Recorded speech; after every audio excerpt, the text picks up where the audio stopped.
Hello and welcome to We Women Want. This week we are taking a look at the unnatural death of Twisha Sharma. Twisha Sharma, as you know, is a young bride, barely not even 6 months into her marriage. She was found hanging on the terrace of her home. Was it suicide? Was it abetment to suicide? Or was it an outright murder? Her husband, they both had met on a dating app. Twisha's family alleges harassment by the in-laws. In fact, the mother-in-law has been talking on the media. She's been targeting her daughter-in-law. She's been making a lot of insinuations. Currently, both the mother-in-law and the husband are behind bars. But what does this really case say about, make a larger statement about the sociological aspect of India? Do we tell our daughters to stay at home and just adjust even when we know that they are facing harassment at home? We're going to take a step back from Twisha's case really and talk about the larger problem between mother-in-laws and daughter-in-laws. The problem of dowry has also been hinted at, and also the alleged harassment. Is it, harassment is not always physical, sometimes it's verbal. So what do young girls face when they get married? Are they left, to fend for themselves by their parents? Is society structured in such a way that we rather have the girls suffer than come home?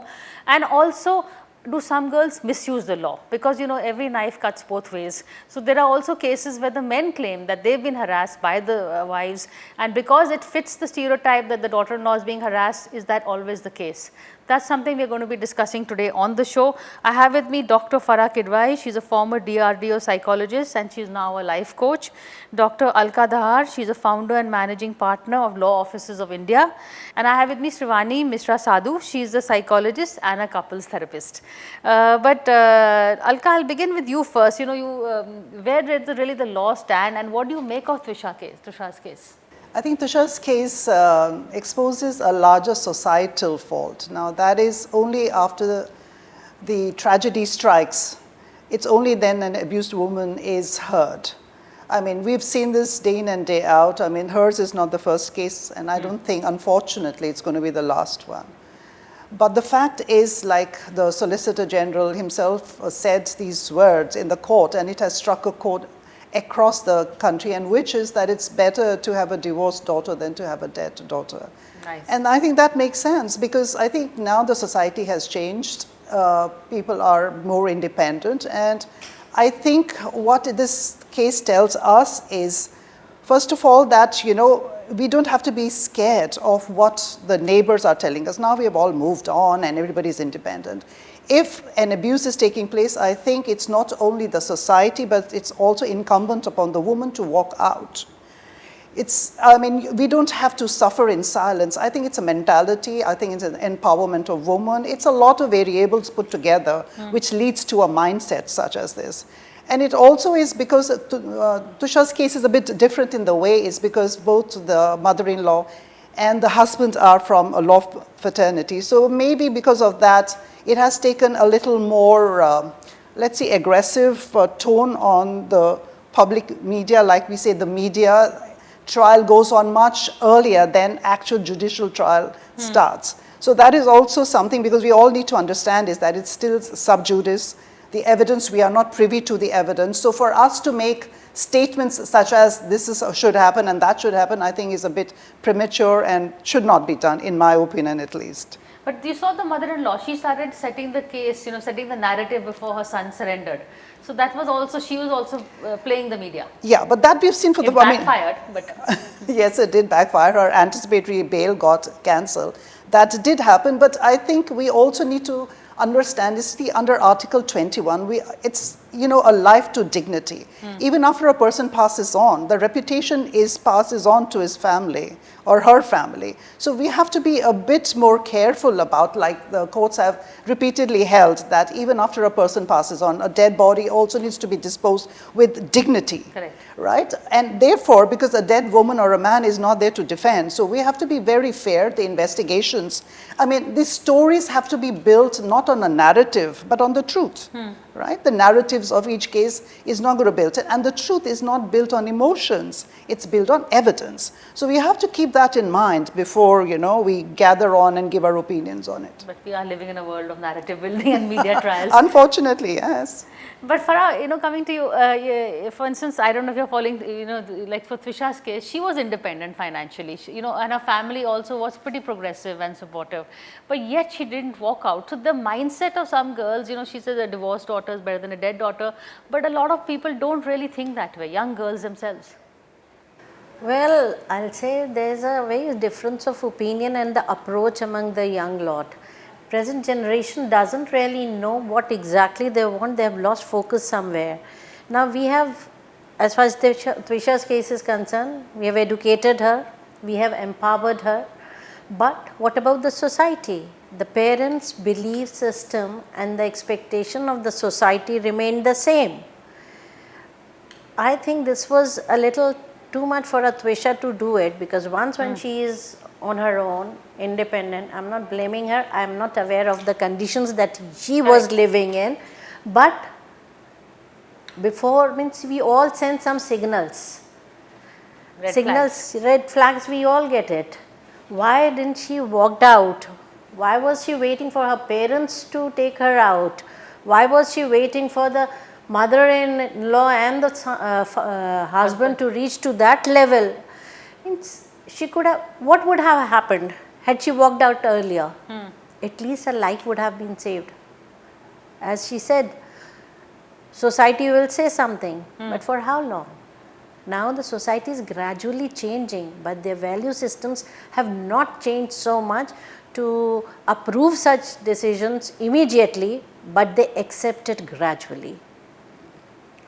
I think she should have, before, coming to that level, she should have moved on. Well, yes, there were the red flags, as you pointed out. Her there was a very interesting book, Who Moved My Cheese, and I suppose everybody must read this. Read it. It's a where must we read. should be able to identify the dangers that are coming, identify the changes that are happening, and take a step accordingly.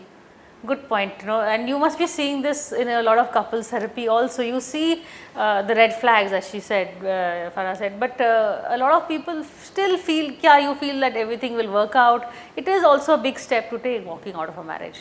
People, when they get married, especially in an arranged marriage, they feel that, okay, they have this hope that, okay, I might be able to change this person, husband or a wife, and eventually it doesn't happen. Second, in Indian families, there is a lot of enmeshment. The son is so attached to the mother, and when the mother-in-law becomes the important factor in the family, so the son is not able to, son is so dependent on this mother emotionally that he is not able to protect her, and he also becomes a part of the abuse.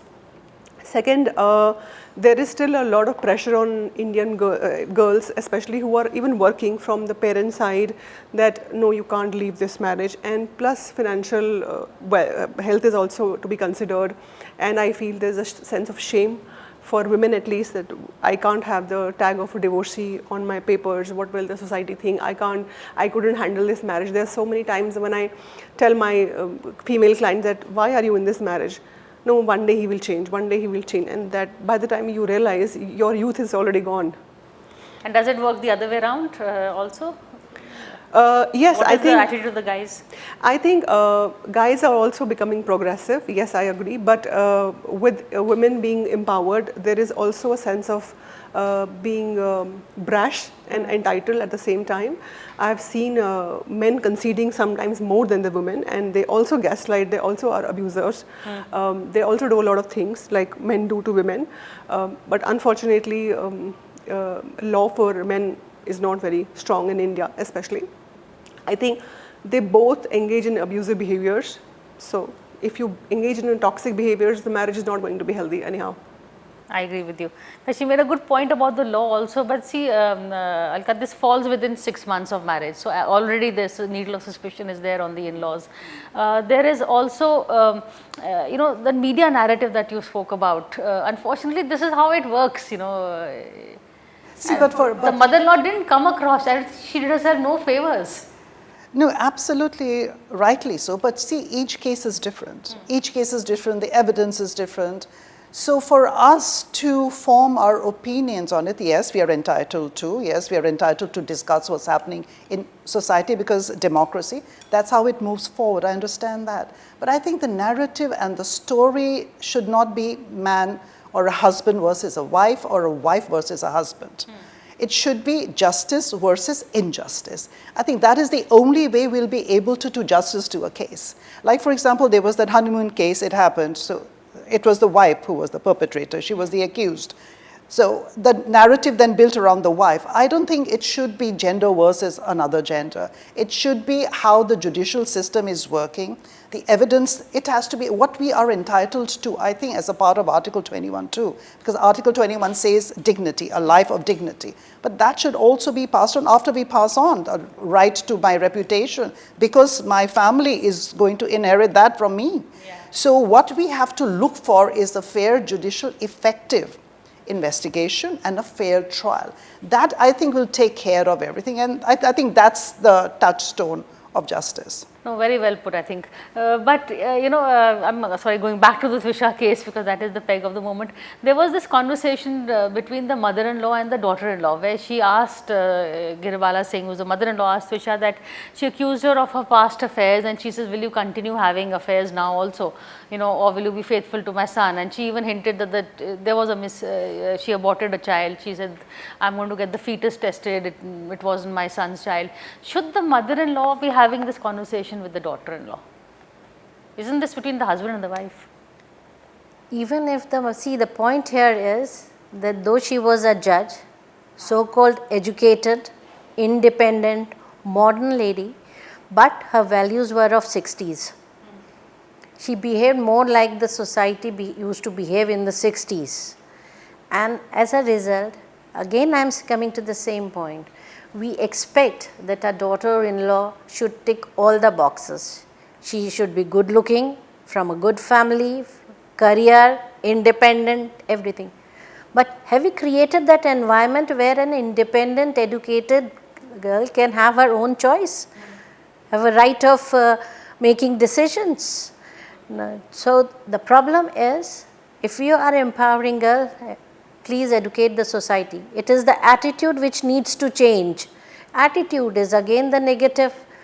You don't become empowered or modern or educated by your lifestyle or your education. You become by your attitude, by your thought process. Unfortunately, our thought process has not changed. Our attitude remains negative, and for everything we have someone to blame. Why are we not ready to take responsibility for the choices that we are making for ourselves? No, I think this young lot has a very different. Here we are talking about mother-in-law and daughter-in-law.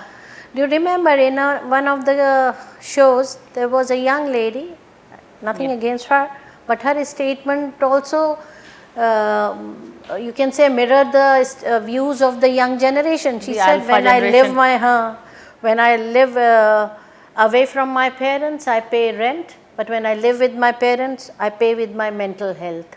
So it is not only daughter-in-law and mother-in-law, it is with the generation as such, because we are somewhere, we are trying to bounce back from the suppressions that we had for years and ages and centuries, but while bouncing back, somewhere we have lost focus, we have lost goal, we have lost probably many things in that course of time. But we also need to understand that times have changed. Times have changed, value system has a paradigm, there's a paradigm shift in the value system, and we also need to move with it. We also need to move forward, and so does law, and law has. That is why we have the Domestic Violence Act, wherein live-in relationships are recognized as legitimate. I mean, the children, they have their rights. So, of course, the mother-in-law asking, I mean, in today's day and time, mother-in-law asking that, who your past relations were with, I mean, that's, in my opinion, that's totally uncalled for. But we do have to understand that times have changed and we need to move with times, and so does law. So therefore, there is something known as a right of privacy. So when you are with a mother-in-law or a father-in-law, you're in a joint family, then there has to be a balance. It cannot only be the mother-in-law or the in-laws or the wife or the husband. So ultimately, it's a choice, and it has to be a balanced choice. I think that's the only way it's going to move forward. Yeah, I'm going to hold on to that thought, take a quick break and come back, so stay with us. Hello and welcome back to We Women Want. Today we are taking a look at the Twisha Sharma case, but also the larger picture really. And before the break, you had made a good point. If you can repeat it, then I'm going to ask Shivani to answer. Okay. Seeing all these things, my only concern is why Twisha did not approach law and order. Why didn't she approach police? Why didn't she went to court? Why her parents did not go to the court and to the approach police? Is it somewhere we are losing faith in the system? Is it somewhere we are afraid of not getting a justice? Is it that we think that the people in the position of power, like her mother-in-law, will influence authorities and the cops and the law, as we have seen later on she doing that? So somewhere for a common person, don't you think that fear needs to be addressed and that credibility of our police and the laws needs to be more transparent and established? Yeah, well, we have the laws, but it's the implementation that is the gap. So, but beyond that, this whole, of course, Farah's question also and Manu of mine, which is the mother-in-law, daughter-in-law equation. Is that still a factor? The Saas Bahu serial is still going on. Yes, it is. It is still prevalent because when a guy is getting a bride into the house, whether it is love marriage or arranged marriage, most of the time it is seen that he thinks that, okay, I have got this woman. Now, whatever you do and whatever my mother does, he just washes his hands off. And when they come to therapy, I tell them, it is, if you're having an in-laws issue, it's not an in-laws issue, it's a marital issue, okay? She came into this house on this faith that you will take care of her. You can't just say, okay, do whatever you want to do, I'm not going to interfere. So, because there is no real connection between the couple, so it becomes actually a fight between the mother-in-law and the daughter-in-law, and two females are fighting for one man's attention who doesn't know where to go. And Indian men, unfortunately, a lot of them are so obsessed with their mothers, especially their parents. He does not want to understand that his first priority is a wife, not by abandoning the parents. They think that, okay, if I'm saying that your first priority is your spouse, oh, are you telling me to abandon them? No, we are not saying that. But there is clear overstepping of boundary because the man doesn't want to understand that. There was a recent Supreme Court judgment in which I think they had defined the marriage very well. Just recently it came out. What it says is, I think the definition of marriage by itself has also changed. What the Supreme Court said was, it is a relationship, it's made of shared responsibility, it's of shared interest, of mutual respect. If one partner, there could be instances when one partner is in love, the other one is not. So love and mutual respect can never be one-sided, and that is why marriage cannot be one-sided. It can, there are certain ones in which adjustments can be made, but it has to be built on mutual respect. Which is and responsibilities. So if one of that is missing, so that's a marriage which may not go. I mean, it may go on because of adjustments, but that's not what a marriage has to be or should be. Adjust kar lo is, Yeah. So most of the Indian couples don't understand that you cannot build a healthy relationship on a foundation of disrespect. There is no justification for disrespect. There is no justification for abuse. If you want to be married to your spouse, you have to respect, even if you disagree with them. It cannot come at a cost of gaslighting them, invalidating them, being emotionally abusive towards them, so on and so forth, shutting them down, or using silence as a tool to punish them. It has to be friendship and loads of respect. So respect is one, but the issue, what Farah said, why don't women walk out or men walk out also? But there are many. Sorry. Yeah. So I had a client many years ago, and she was beaten by her husband black and blue, and she was calling me at around 11 p.m. and I said she was on the roadside, and I just told her, just call the cops. In fact, she called her mother, and mother didn't let her call the cops. And I told the mother, I said, do you want a dead daughter or do you want a divorced daughter? It was 3 years ago. She said, I don't want to have the tag of being her divorcee, because she was also a divorcee. So there's a lot of shame associated with the daughter coming back. Absolutely.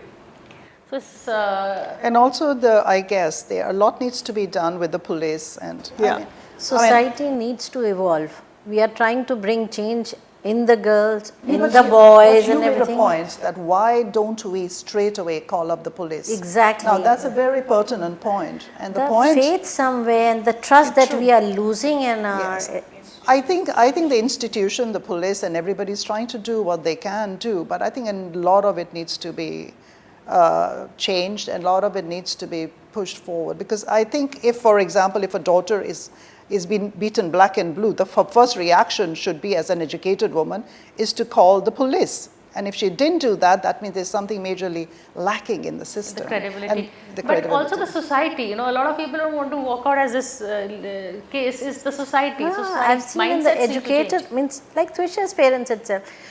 Their first fight is started, or he started humiliating her during their honeymoon period itself. When she was going on an airport itself, because probably she did not read the timings correct. So he pushed her, he humiliated her in the airport. Now at a very early stage, how have we understood each other?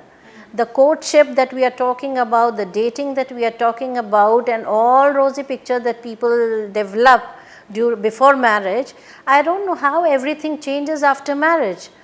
Means you knew each other for so much of time, and for small things you end up humiliating. This is a first red signal. But like she said, you see, we always think the spouses think it will change, we'll adjust, and it will get better. So that is... And the cycle only gets worse, it doesn't get better. That's true, yeah. Unfortunately, we expect and we think and we claim that we'll be able to change others. It's the most difficult task to do, and to assume that we can change others. If you have to change, you have to change yourself. Seeing the emotional undercurrent, or whatever the red flags that you see, whatever the problem, you have to mend your ways, your thought process, and you have to move on. The purpose should be that you should be able to move on with dignity. I don't say don't adjust, but at least... but in some cases adjustment works also. I'm sure in your couples therapy, you don't tell everybody to walk out. No, I am basically a pro-marriage, but that does not mean people should be in toxic or abusive marriages as well. But yes, when we work on the dynamics of the relationship, after some time, yes, it is very slow, very, very frustrating. After some time, when you change the dynamics, things become better. You are able to see your partner from a different lens. And then you make adjustments which don't feel coercive. You're willing to walk an extra mile for your partner, happily. And the flexibility of the flexibility of thought process has to come from both the sides. Both sides, yeah. Yeah. Yes. No, but but it's not like 1 and 1 in a marriage. I don't think makes 2. So because it can't, because there are individuals involved, there are emotions, value system involved.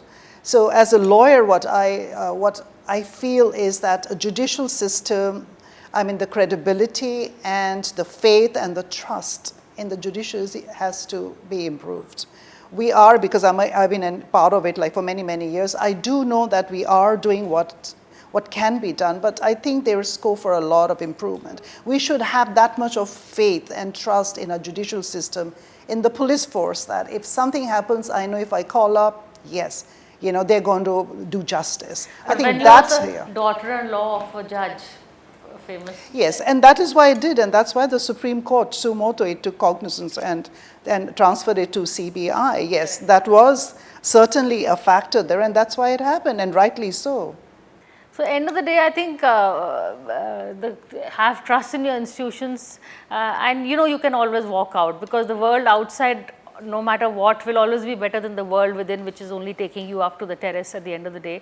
So believe in yourself, dignity, and I think dignity starts with dignity for your own life, respect your own life, and of course mutual respect is really the order of the day. But thank you so much for watching this show, and we'll see you again same time next week.